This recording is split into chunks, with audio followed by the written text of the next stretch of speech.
Good day, everyone. I am Noemi Bautista from the USAID Reach Health Project, and I will be presenting the results of the health facility assessment for the compliance to the Philippine government protocols on infection prevention and control and healthcare waste management. This assessment was conducted with the joint efforts of our technical team, Ms. Zari Toralba, Mr. Virgil De Claro, Ms. Vani Castro, Mr. Mike Lucero, Dr. L.J. Molieno, and with the guidance of our Chief of Party, Dr. Lorenzo Stan. To increase resilience to COVID-19 pandemic, the implementation of effective COVID-19 response strategies would necessitate rigid compliance with infection prevention and control and healthcare waste management protocols. With the emergence of coronavirus disease of 2019 or COVID-19, IPCHCWM had both become much more crucial in preventing and addressing the spread of the disease. World evidence suggests that healthcare-acquired infection can significantly influence the spread of the disease and had been the leading cause of mortality and morbidity worldwide. In the Philippines, hospitals and temporary treatment facilities have experienced daunting challenges in achieving effective prevention, control, and healthcare waste management, given the limited resources, the lack of training, poor infrastructures, and breach of compliance protocols. The Philippines Department of Health, in its effort to mitigate the spread of COVID-19, issued 5 major policies for hospitals and TTMFs to ensure infection prevention and control and proper healthcare waste management. To understand the extent to which the hospitals and COVID-19 temporary treatment and monitoring facilities have implemented these measures and identify immediate areas of technical assistance, the USAID Reach Health supported local government units in assessing IPC and HCWM compliance in 223 facilities.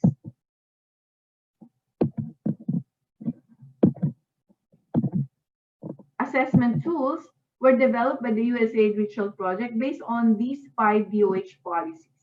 2 sets of assessment tools were developed, one for hospitals and the other for temporary treatment monitoring facilities.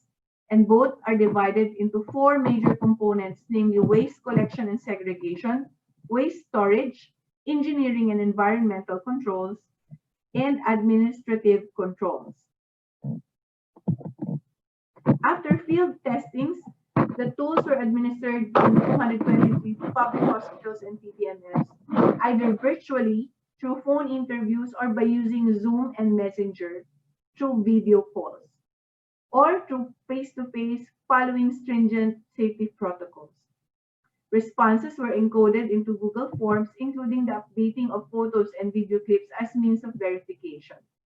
Survey results indicate that an average of about 23% of TTNFs and 10% of hospitals are not compliant to one or more standards of IPC and healthcare waste management.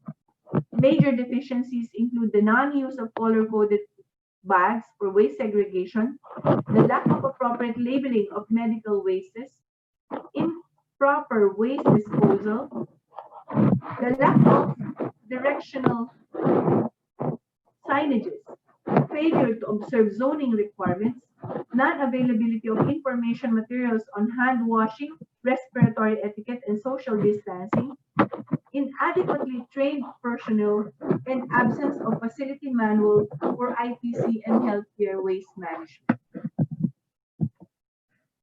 Additionally, 53% of the facilities survey are not yet accredited by PhilHealth, and 16% are unable to file reimbursement claims.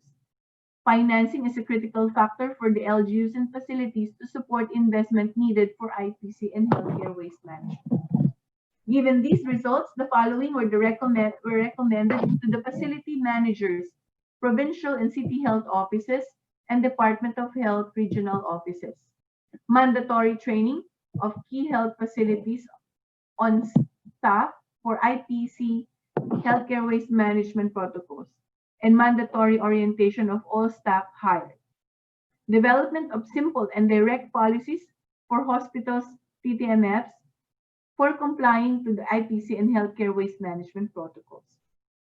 The protocols on segregation and collection of waste should be emphasized and would best be presented with how-tos, with illustrative minimum supplies needed and corresponding costing so that investments for ITC and healthcare waste management are integrated into the hospitals and TTMF budget. Automated sharing of the DOH certified facilities to PhilHealth for accreditation, and purposive facility level coaching for TTMS and facility managers to comply with the documentary requirements of PhilHealth and how to claim these benefits. And finally, comprehensive orientation of the engineering team in charge of building the TTMFs and CIUs to ensure that facility structures are built according to the protocols. Thank you, everyone, and have a good day. Thank you for listening.